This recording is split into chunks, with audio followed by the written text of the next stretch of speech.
Bienvenidos, bienvenidos sean todos ustedes a su proyecto Estados Unidos, México, Mundo. Soy David Parra Luna, titular de este espacio, agradeciéndole su sintonía y también pidiéndole que si considera que estos programas valen la pena, que nos ayude a compartirlos para que aparezcan en su muro en Facebook y en YouTube, bajo Estados Unidos, México, Mundo, Estados Unidos abreviado, EEUU. Pues muchas gracias y seguimos repasando historia, repasando 2500 años de historia mundial. Nos encontramos ya en el siglo XX, estamos en la Guerra Fría, hemos dedicado muchísimos programas a este tema, lo consideramos de suma importancia. También ya hemos abarcado la Primera y Segunda Guerra Mundial, la Gran Depresión. Todos estos temas del siglo XX son cruciales, diría yo, cruciales para entender cómo es que llegamos al siglo XXI. La dinámica que se da en el siglo XXI obviamente se sembró, se fundó en el siglo XX. Así es que es crucial que todos, si alguna historia, en algún periodo de historia vamos a captar, a entender, este es el que nos conviene más que ningún otro. Pues muy bien, vamos entonces a seguir ahora con lo que es la Guerra Fría. En la cuestión de la Guerra Fría estamos ahora llegando a la desintegración de Yugoslavia. La desintegración de Yugoslavia, vamos a tener dos programas dedicados a este tema. Así es que vamos a entrar entonces en materia. Esto es lo que les tenemos preparados. Entonces, este es el bosquejo, la desintegración de Yugoslavia, la formación de Yugoslavia, el durísimo Josip Broz Tito. El de Yugoslavia era un comunismo diferente. Las independencias que se dan después de caer, digamos, o terminar la Guerra Fría, caer la Unión Soviética y desintegración de Yugoslavia. Muy bien, pues entonces entramos en materia, vamos a ver sobre la formación de Yugoslavia. Y aquí voy a aclarar algo. Diana Uribe, a quien tenemos y debemos siempre, o debo reconocer que los materiales que aquí presentamos, todos los conceptos provienen de su canal. Búsquela, por favor, y escúchela de viva voz. Ella usa la palabra Yugoslavia en lugar de Yugoslavia. Así es que nada más aclarar eso. Hoy vamos a hablar de la desintegración de Yugoslavia al final de la Guerra Fría. Yugoslavia, paradójicamente, tuvo un papel protagónico durante la Guerra Fría, aunque diferente a los demás países. ¿En qué? En que intentó resistir la bipolaridad de la Guerra Fría y crear un nuevo curso de la historia, constituirse en una especie de representante del tercer mundo, de una nueva corriente histórica. Fue una vanguardia durante los tiempos de la Guerra Fría el papel que cumplió Yugoslavia, y el comunismo yugoslavo fue, digamos, la primera herejía que se presentó frente a la línea de Stalin y que empezó con otro rumbo y con otras posibilidades que no eran ni el stalinismo ni la vía del capitalismo de Estados Unidos. Era una tercera vía que propugnaba por buscar una salida a través de los no alineados que Yugoslavia creó. Imagínense usted lo importante de Yugoslavia. Pero ella va a quedar desbaratada después de que caiga la Guerra Fría, va a tener una eclosión. Uno se pregunta si ella fue la corriente herética, si siempre fue la que estuvo en un rancho aparte, dice Diana, ¿por qué le va a afectar tanto a ella? ¿Qué tiene que ver Yugoslavia con que la Unión Soviética se vaya a disolver y que acabe el comunismo? A ver, primero, ¿cómo se arma esa Yugoslavia que va a llegar a convertirse en un país protagónico durante la Guerra Fría y en el liderazgo de los no alineados y en las fuerzas del tercer mundo? Vamos a abarcarlo. En el tiempo reciente, esta Yugoslavia se arma por una de esas locuras que le dio a Mussolini durante la Segunda Guerra Mundial, cuando estaba en eso de recuperar el antiguo Imperio Romano. El antiguo Imperio Romano abarcó todo el Mediterráneo y un pedazo del imperio incluía los Balcanes y en lo que es la Dalmacia. Estos territorios antes fueron tracios y ilirios. Entonces, Mussolini, al considerar que Dalmacia era de conformación del Estado italiano, que fue de todas maneras bastante hechiza y no satisfactoria del todo para los italianos, y por eso se creó el fascismo, siempre sintió Mussolini que a los italianos les quedaron debiendo un pedazo que era de ellos, lo terminaron añadiendo a Yugoslavia, que era toda la parte de Trieste y la parte de Dalmacia. Mejor dicho, que les quitaron pedazos que eran italianos en rigor y que quedaron del lado de la Yugoslavia, que se constituyó primero como reino y luego como república inmediatamente después de la Primera Guerra Mundial. Se convirtió también en la Federación de los Eslavos del Sur, después de que por Yugoslavia, por Serbia, había empezado la Primera Guerra Mundial. Después de que todos estos reinos se van a juntar, cuando terminan los imperios que los dominaban, se va a crear un reino, una federación que se llama Yugoslavia. La Federación de Yugoslavia se forma con pedazos de lo que Italia consideraba parte de su territorio. Por lo tanto, a Mussolini le interesa, dentro de su proyecto de expansión, hacerse de la Yugoslavia, particularmente de la Dalmacia. Esto va a hacer que las tropas de Mussolini durante la Segunda Guerra Mundial invadan Yugoslavia. Y como los alemanes eran los aliados en ese momento de los italianos, los nazis van detrás de ellos a un sitio donde literalmente no se les ha perdido nada. Nada tenían que hacer los nazis en Yugoslavia. Al contrario, eso fue lo que retrasó para la campaña de Rusia y fue parte de lo que los hizo llegar tarde a la campaña y que el invierno los tomó mucho antes de lo que imaginaron. Pero el asunto fue que allá llegaron y cuando llegan a Yugoslavia, apoyando a los italianos que acababan de invadir Yugoslavia, una de las repúblicas o estados que vamos a ver durante el relato son esta conferencia Yugoslavia, que había estado conformada por Croacia, Serbia, Montenegro, Bosnia, Herzegovina, Macedonia y Eslovenia. Lo que llamamos Yugoslavia, primero fue un rey, luego una federación, luego un país, y ahora ya no es, y ahora ya no llaman. Resulta que dentro de eso, Croacia en un momento dado desarrolló un ejército que se alió al Tercer Reich y se convirtió en una especie de franquicia del nazismo que se conoció con el nombre de la Ustaše. La Ustaše, en su calidad de franquicia del nazismo, se ocupó de matar una gran cantidad de serbios que para resistir toda esa matanza crearon una guerrilla que se llamaban los Chetnikes y que era una guerrilla fuertísima. Entonces, los serbios van a ser asesinados y perseguidos por los croatas nazis, o sea, por los Ustašes. Durante la Segunda Guerra Mundial, esa cuenta de cobro queda pendiente. Aquí la anotamos que la vamos a pasar después. Entonces, ¿pasan todas las cuotas de cobro? No, aquí no queda nada que no se haya cobrado. En ese momento, cuando pasa una cosa tan inimaginable como que uno de los estados de la Yugoslavia se va a convertir en un subsidiario del nazismo y que se encargue personalmente de matar a serbios, Europa del Centro, quienes colaboraron o de alguna manera se metieron con el nazismo, como fue el caso de las flechas cruzadas en Hungría, el caso de Rumanía y el caso de Ustaše, o sea, Croacia, se mete en la Yugoslavia. Los pueblos de Yugoslavia han tenido muchísimas guerras porque ellos son repartos artificiales que hicieron los diferentes imperios a lo largo de los siglos. A ellos les pasaron por encima el imperio bizantino, el otomano, el imperio austrohúngaro y todos han hecho pedacitos de ellos y todos han aprovechado sus diferencias por otros fines. Existe una categoría política que es la definición de utilizar las divisiones de un pueblo para beneficio de los que están manipulando esas divisiones. Esa categoría se llama en política balcanizar. Así es, de ese tamaño la cosa. El durísimo Josip Broz Tito. Entonces, en ese momento, cuando estalla la guerra, otra vez se hace presente el fantasma del enfrentamiento entre los diferentes grupos, entre los chetniques y los ustaches, que son los croatas. Por otro lado, Tito, quien es comunista, está formando parte de las guerrillas partisanas. Hay varias guerrillas en ese momento luchando en la Yugoslavia, pero las guerrillas en ese momento todavía no tienen una orientación definida. Entonces surge este personaje. A veces en la historia hay hombres que realmente hacen la diferencia. Y este es un durísimo Josip Broz Tito.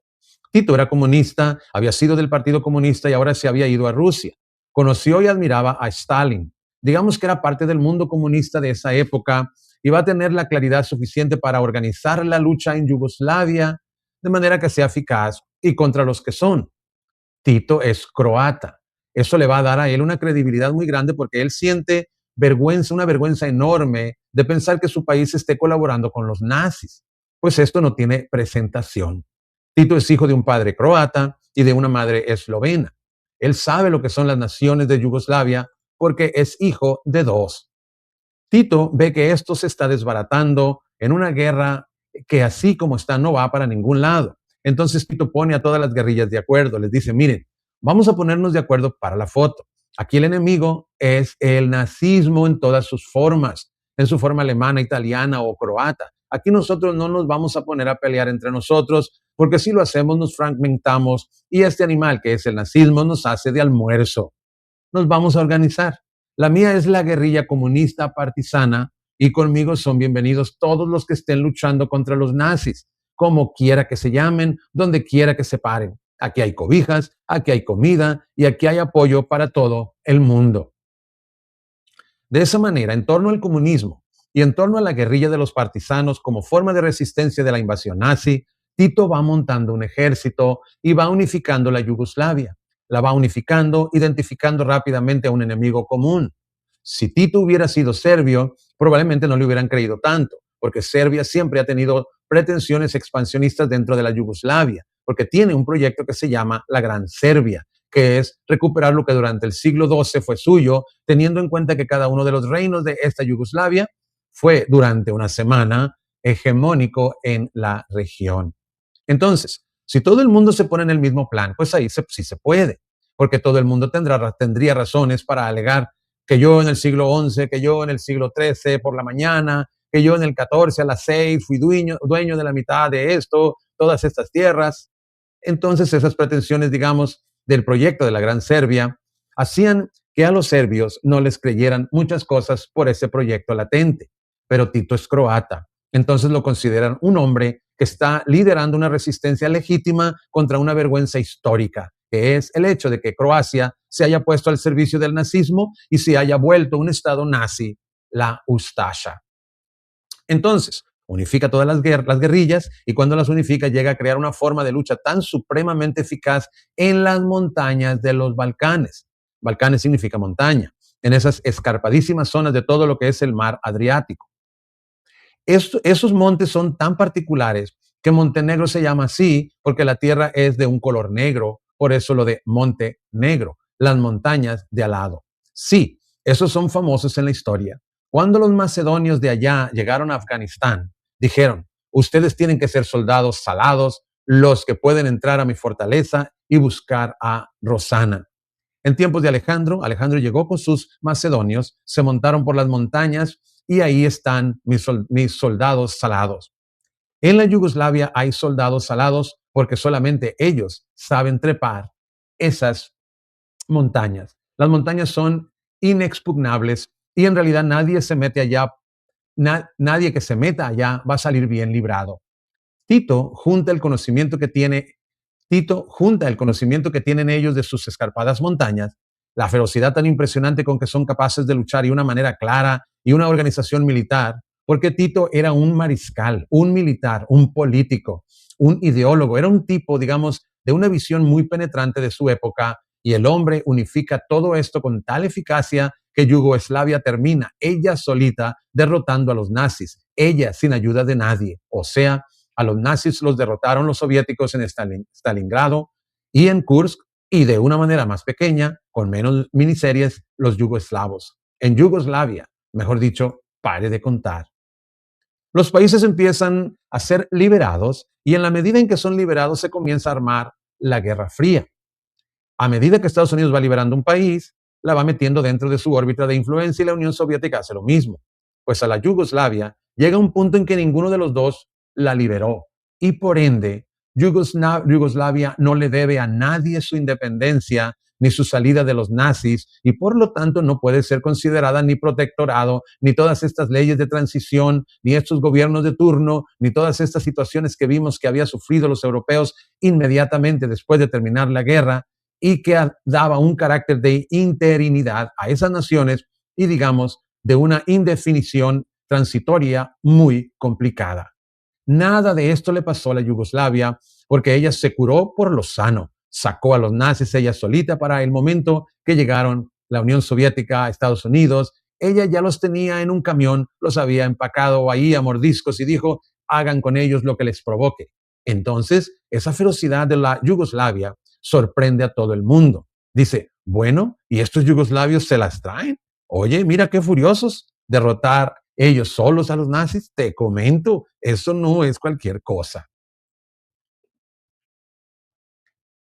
Después de que toda Europa había caído, en ese momento salen los nazis, ahí le echan una bombardeadita bombardeadita a Yugoslavia, por si las moscas, no sabe uno, ya que estamos aquí.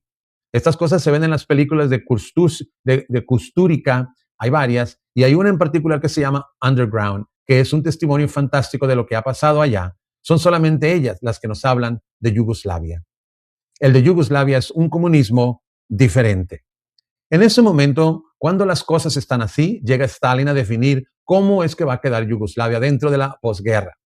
En Yugoslavia, como la rebelión es partisana, quien dirige todo esto son los partisanos de Tito y ellos son comunistas y al lograr este nivel de eficacia y de organización van a hacer que el comunismo en Yugoslavia se convierta en una insurrección popular contra el nazismo y no en un comunismo de Estado como sucedió en la Europa del Este, donde Stalin simplemente cogió lo suyo y lo fue representando de partidos únicos que obedecían al Partido Comunista y fue derrocando a los gobiernos de ese momento. Esa posición de imponer el socialismo desde arriba como un socialismo de Estado, como un botín del reparto de la Guerra Fría, no le toca a Yugoslavia, porque en Yugoslavia el comunismo sucede desde abajo, viene de la base, de la revolución, de una insurrección popular que se toma las armas, que saca a los alemanes y que se monta en el poder. El comunismo tiene una fuerza impresionante y es muy importante para el relato de hoy entender qué tan comunistas son los yugoslavos, porque esa es la pieza clave. Perdón. Y es muy importante para el relato de hoy entender qué tan comunistas son los eslavos, porque esa es la pieza clave. Ellos son profundamente comunistas y esto es lo único que los ha unido a lo largo de toda su historia, porque aparte de ser comunistas y aparte de esta doctrina que es supranacional y suprarreligiosa, el resto es una diversidad impresionante. Los bosnios herzegovinos son musulmanes porque estuvieron en el Imperio Otomano. Los eslovenos y los croatas son cristianos de Roma porque formaron parte del Imperio Austrohúngaro. Los serbios montenegrinos son ortodoxos porque formaron linderos del Imperio ruso en su expansión y de la época de Bizancio. Los macedonios se lo reparten entre dos y cada uno dice que son de ellos. En un pueblo que tiene toda esta diversidad religiosa y que tiene toda esta diversidad nacional, todos son eslavos del sur. Yugo significa sur, o sea, esclavos del sur. Habíamos visto que los eslavos se llaman según donde se pongan. Si los eslavos se ponen en el este, se llaman rusos, ucranianos o bielorrusos. Si en el norte, se llaman checos, polacos o eslovacos. Si en el sur, se llaman serbios, montenegrinos, eslovenos, croatas. Así se pueden llamar bosnios incluso. Todos, a excepción de los húngaros, que son magiares, todo el combo es eslavo. Estos eslavos del sur van a encontrar en el comunismo, una vez librada la guerra, la única fórmula exitosa para poder estar juntos, porque ninguno de los temas ninguno de los temas, ni nacionales ni religiosos, se puede tocar durante el comunismo, porque el comunismo es ateo y no cree en las nacionalidades, porque agrupa a los hombres por clases sociales y no por estados nacionales. Y el comunismo, por definición, no cree en los estados nacionales doctrinariamente hablando. Por eso les viene como anillo al dedo y permite que la cohesión que otro tipo de doctrina no permitiría. Entonces, el comunismo aquí es una pieza clave. Siendo Stalin y Tito dos camaradas comunistas, Stalin exige que todo aquel que se considere comunista le obedezca ciegamente y al haber renunciado a hacer una revolución en cada uno de los países, porque el proyecto no funcionó, a medida que cada una de las revoluciones fue abortada en su momento y finalmente la única que quedó triunfante fue la rusa, entonces Stalin propuso a través de la Tercera Internacional que de ahí en adelante el objetivo de los pueblos no era hacer las revoluciones comunistas en sus estados de origen, sino seguir los mandatos de la Unión Soviética. Es decir, cuando había un choque de intereses entre tu Estado nacional y la Unión Soviética, un comunista debía optar por la Unión Soviética, porque la Unión Soviética es la patria de los trabajadores y es la madre patria. Y así es que Stalin va a dictar qué es comunismo y qué no lo es, y quién está dónde y de qué manera.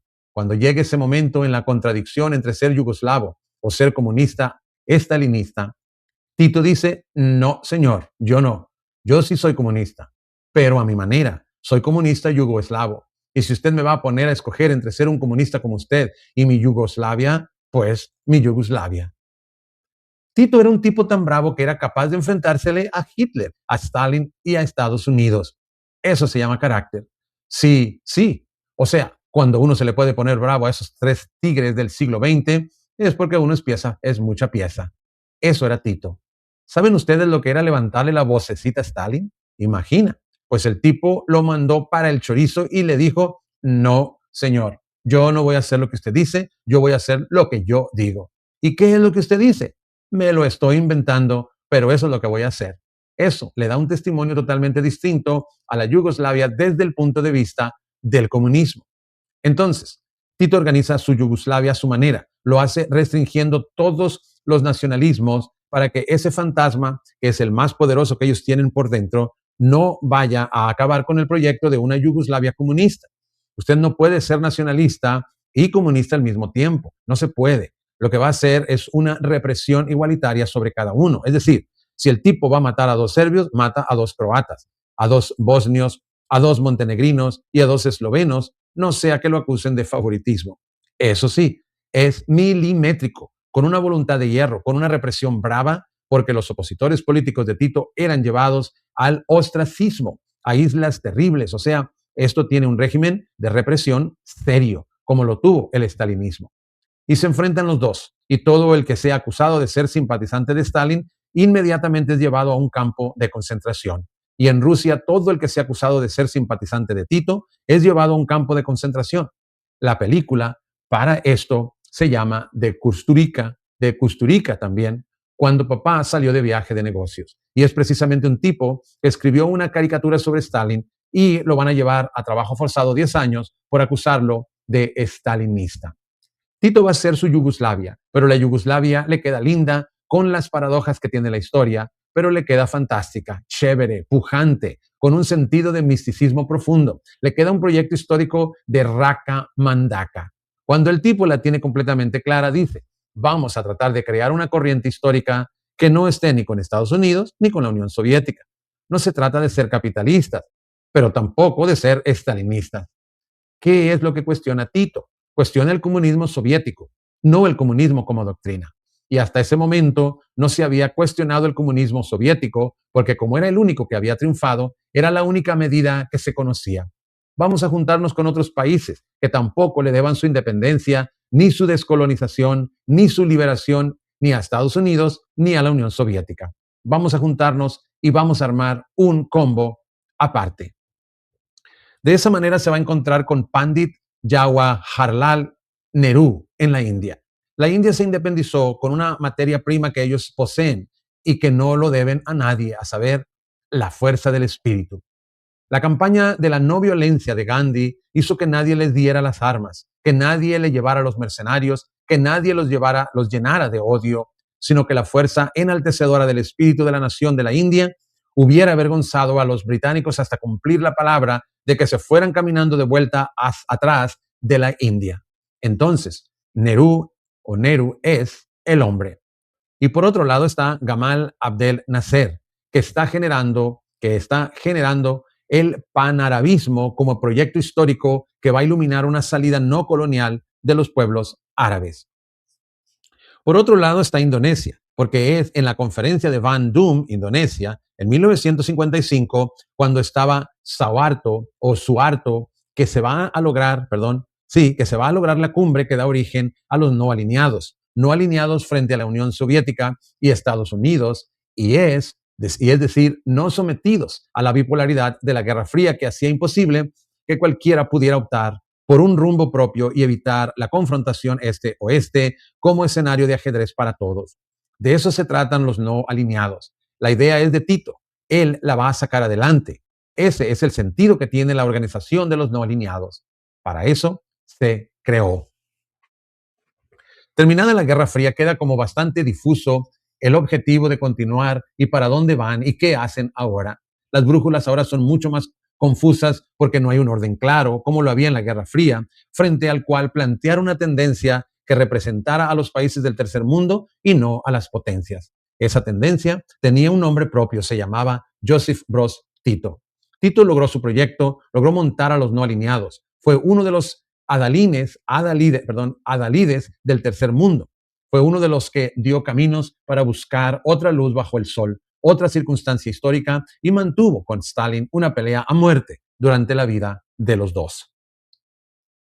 Faltaría que uno de los excelentes dramaturgos que producen estas culturas hicieran una obra póstuma de Stalin y de Tito, donde quiera que se encuentren, después de haber peleado adentelladas por la unión de sus respectivos países y viendo desde arriba, desde el más allá, cómo se despedazaron y cómo se desintegraron y cómo no quedó nada de aquello que ellos defendieron con tanto ahínco y a costa de la vida de tanta gente. Muchísima gente terminó sus días en campamentos de trabajo forzado, por pensar de una u otra manera o por ser sospechosos, como se usa ahora, de ser de una u otra manera. Resulta que Tito hace su proyecto y le queda perfecto y dura 35 años, tiempo suficiente para poderlo consolidar. A los 35 años muere y muere Tito. Y cuando muere, después de haber sido uno de los grandes hombres del siglo XX, una figura definitiva e impactante, un tipo enorme que se vestía de morado, mujeriego, chicanero y tremendo, y andaba así. Mejor dicho, el hombre se daba las pintas y los estilos y tal. Era una leyenda. Cuando muere este gigante de la historia, deja montadita su Yugoslavia, la deja lista. Tuvieron 35 años de paz, que fue el máximo tiempo que han tenido sin fricciones internas, porque después vamos a ver por qué es tan convulsionada esta zona de los Balcanes. Cuando Tito muere, la presidencia de la Yugoslavia se va a rotar entre cada una de las repúblicas durante la época en que Tito vivió. Solo mencionar su nacionalidad ya era para que lo metieran a la cárcel. O sea, si usted entraba en una cafetería y decía, yo soy croata, le caía la policía y se lo llevaba y se lo iban llevando para la cárcel de una. O si usted decía que era serbio, lo que él hizo fue, amordazar las nacionalidades para evitar que desintegraran a Yugoslavia y tapar la religión como quien tapa la jaula de un canario con un montón de trapos para que no cante. Resulta que en últimas, ni las nacionalidades ni las religiones son fuerzas, que usted realmente pueda tapar. Puede darles un tiempo, pero esas fuerzas son muy bravas y la religión entraña misterios que tampoco nadie se imagina. A la muerte de Tito empiezan a cocinarse estas fuerzas de nuevo. Con todo, sigue siendo comunistas y mientras sean comunistas, todo bien. Entonces resulta que van a rotar la presidencia de un día les toca a los serbios, otro día a los eslovenos, otro día a los montenegrinos, otro día a los croatas y así. Y Serbia, Stongororongo, se va apoderando del ejército de Yugoslavia, de la antigua Yugoslavia con adito de perro, como quien no quiere la cosa, pero se va apoderando. El ejército de Yugoslavia era un ejército descomunal porque Tito gobernó durante 35 años con la paranoia de que los iban a invadir. El hombre la montó de invasión por el lado soviético y eso le dio un poder interno. El gobierno, mediante el fantasma de una invasión o mediante el miedo, es uno de los trucos más viejos y vigentes de la política. Con eso le comen la cabeza a todo el mundo. Por eso hay una película que se llama Underground, la película de Kusturica, que es una historia durante la Segunda Guerra Mundial de un sótano donde hacen armas para la resistencia y en la parte de arriba están un hombre y una mujer que es la mujer de su hermano. Cuando se acaba la guerra, como este hombre y esta mujer se han vuelto amantes, se dan cuenta que eso es una cartera, que el hermano salga del sótano y que las armas que están produciendo se puedan vender y nunca le cuentan a los del sótano que la guerra se acabó y siempre poniendo sirenas y siempre poniendo cosas y esas alarmas las venden y hacen negocios con eso y les mantienen la cabeza llena de fantasmas de una ocupación y de una guerra que hace mucho tiempo terminó. Eso es una alegoría. Hasta cuando un día salen de allá abajo y se dan cuenta que todo es mentira. Salen y cuentan filmando una película, la Segunda Guerra Mundial, y ahí todavía logran tener el cañazo, logran tener el cañazo. Pero cuando se dan cuenta que todo es mentira, se empiezan a matar entre hermanos y se parte la Yugoslavia. La película es una metáfora de lo que a ellos les habría de pasar. Entonces, Tito los tuvo con tapaojos durante 35 años. Nadie podía imaginar ni mirar más allá de las fronteras y tuvo un ejército así de tenaz, lleno de refugios antinucleares. Le metió un billete al ejército porque era el proyecto de una Yugoslavia que había que protegerla de todas las fuerzas de la Guerra Fría.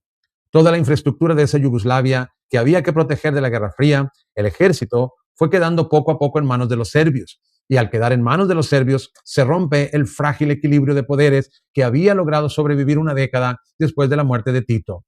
Y empiezan a agrietarse esas viejas estructuras. Entonces, Serbia poco a poco se va apoderando del ejército y el día que llega a la rotación y le toca el turno a Eslovenia, ya después de la muerte de Tito, 10 años después de su muerte, logra mantenerse Yugoslavia, pero cuando cae la Unión Soviética, la representación del comunismo que la Unión Soviética había significado en el mundo, aún gravitaba sobre el mundo de los yugoslavos, pese a no ser el comunismo soviético el que ellos habían implementado, pero eran comunistas de todas maneras. Cuando cae la Unión Soviética, en ese momento es como el comunismo se resquebraja como estructura política y eso afecta a la Yugoslavia porque si ellos no son comunistas, empiezan a ser nacionalistas y si empiezan a ser nacionalistas, esto coge ya otro rumbo histórico distinto. Entonces, el día que le tocaba la rotación de la presidencia a los eslovenos, cuando los serbios tenían que dejar a un lado su presidencia y cederles el turno a los eslovenos, los serbios no cedieron el turno y al no cederlo, los eslovenos se ponen furiosos con toda la razón porque se sienten estafados, entre otras cosas porque los estafaron. En ese momento estamos en la plenaria del Partido Comunista Yugoslavo, estamos diciendo o decidiendo, perdón, la rotación para gobernar Yugoslavia. Cuando ven que los serbios no acceden y que por lo tanto el turno de ellos no se les van a pasar por la galleta, en ese momento los eslovenos se levantan en bloque y los miembros del Partido Comunista Esloveno se retiran del Partido Comunista Yugoslavo en la plenaria y al retirarse del recinto empieza a desintegrarse Yugoslavia y esto a raíz de la desintegración del comunismo como sistema político.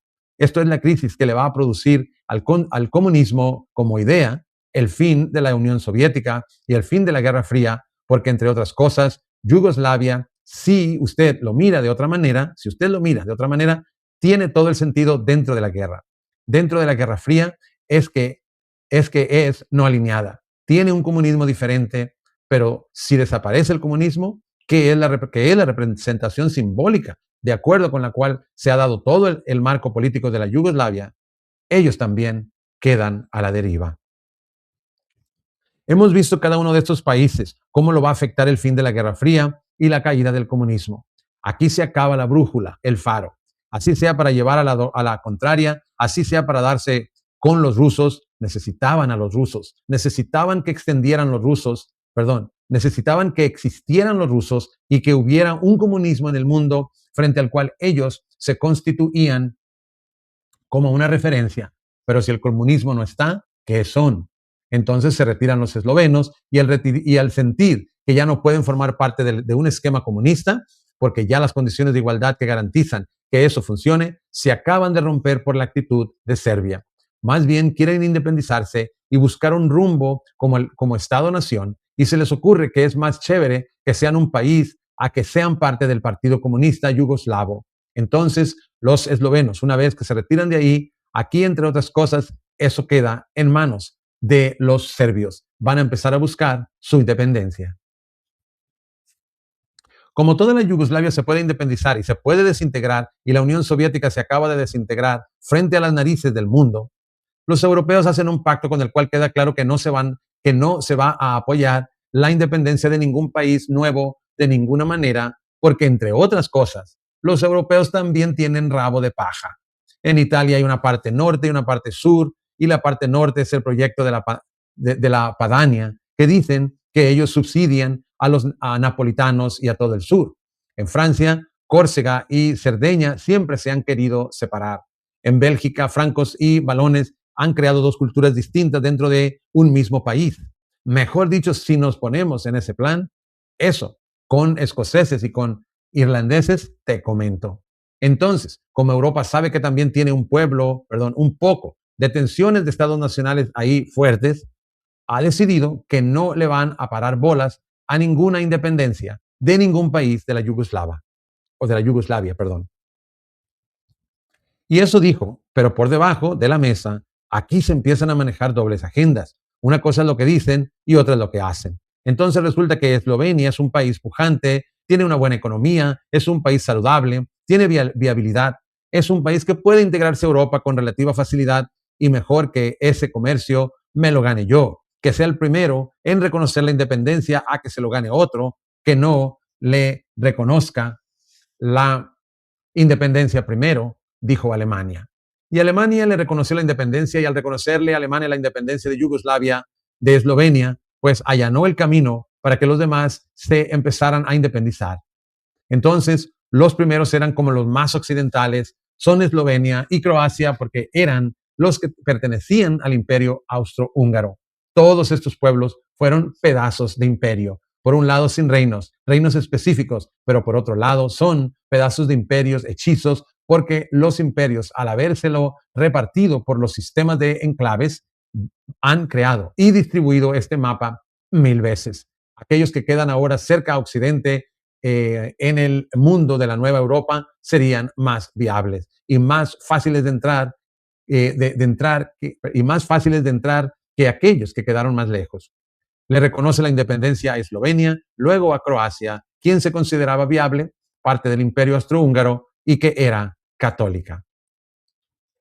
Por otro lado, ahí empiezan a cobrarse las viejas deudas. Sí, Croacia se independiza y los serbios en su nueva situación están crecidos y tienen otra vez un poder grande. Quieren pasarle la cuentita de cobro de la cantidad de gente que mataron durante el nazismo en tiempos del régimen de Ustaše. Los occidentales tuvieron después de la guerra un periodo de desnazificación, de reflexión, de juicios, de culpas y de y de quién hizo que todo ese periodo que se gastó la Europa occidental en dirigir lo que les pasó en la Segunda Guerra Mundial, no les pasa a los países del este, incluida la Yugoslava, porque les cae encima de una vez el comunismo y el comunismo hace tapo remacho. No hay un momento de debatir quién hizo qué. Entonces, las responsabilidades históricas todavía flotan en el aire y todavía están ahí sin resolver. Así que cuando empieza esta dinámica de desintegrarse la Yugoslavia, cuando se va a independizar Croacia, ahí Serbia está empezando a escuchar, digamos, pasos de un nacionalismo que ellos sienten en lo profundo como el recurso de las matanzas que tuvieron contra ellos en la Segunda Guerra Mundial. Entonces, cuando empieza Thompson a cantar, a hacer los cantos nacionales, inmediatamente los serbios reviven la pesadilla y se aprestan a pasarle la cuenta de cobro a los croatas que no le alcanzaron a comentar durante el tiempo de la Segunda Guerra Mundial. En ese momento empiezan las cuentas de cobro.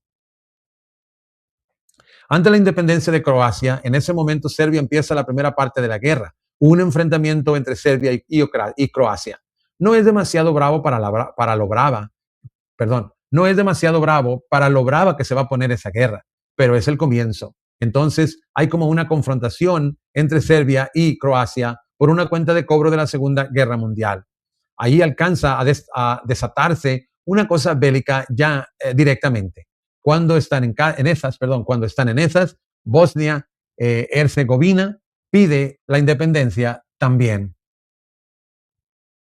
Entonces resulta que todos los repartos que se han hecho de los Balcanes durante los diferentes imperios, desde Bizancio, los otomanos, los austrohúngaros, desde toda esa cantidad de imperios, cada vez que un imperio de estos se aposenta en la zona, reparte esos países de otra manera y los reinos en ellos contenidos, se tienen que reagrupar una y otra vez. El resultado de todos esos repartos son un sistema de enclaves, como una especie de parches. Haga la cuenta que la mitad de su familia se va para otro departamento de donde usted vive, no van a dejar de ser familiares por vivir en otro barrio o en otro departamento. Son lo mismo, son su misma familia. Ahí no cambia nada, solamente que se desplazan del lugar. Entonces, en Bosnia-Herzegovina había 1.600.000 serbios. Serbia alega que no pueden permitir la independencia de Bosnia-Herzegovina porque no podría garantizar la seguridad de ese 1.600.000 serbios a los que vamos a llamar, para efectos de nuestro relato, los serbios. O sea, son de la nación serbia los que habitan en Bosnia-Herzegovina. Entonces la comunidad internacional no le reconoce la independencia a Bosnia-Herzegovina en ese momento. Le dice que espere un poquito. Bosnia no entiende por qué tiene que esperar si Lituania, Letonia y Estonia ya se independizaron desde el punto de vista de cómo se dio el proceso soviético. Si ya se independizaron Croacia y Eslovenia, ¿cuál es el problema? ¿Por qué no? Y entonces Serbia dice, no, es que ella no puede porque la mitad de nosotros está ahí. En cada una de estas repúblicas hay enclaves de los otros. Por ejemplo, en Croacia hay un montón de serbios y en Serbia hay croatas y así todo, digamos, está todo revuelto por los repartos que se han hecho. Entonces van a empezar todo lo que es el ataque sobre lo que va a ser Bosnia-Herzegovina. Bosnia-Herzegovina es musulmana porque en el tiempo en que los turcos otomanos llegaron allá y quebraron el poderío de los serbios en la batalla de 1389, ellos se apoderaron de una zona muy grande y a esa zona la convirtieron al Islam y en esa zona se creó un mundo musulmán. El Islam que tienen los bosnios es un Islam muy moderado, muy occidental y muy fresco a la hora del té. Lo que pasa es que una cosa es tener una república islámica dentro de la Yugoslavia y otra tener un país musulmán en el corazón de Europa.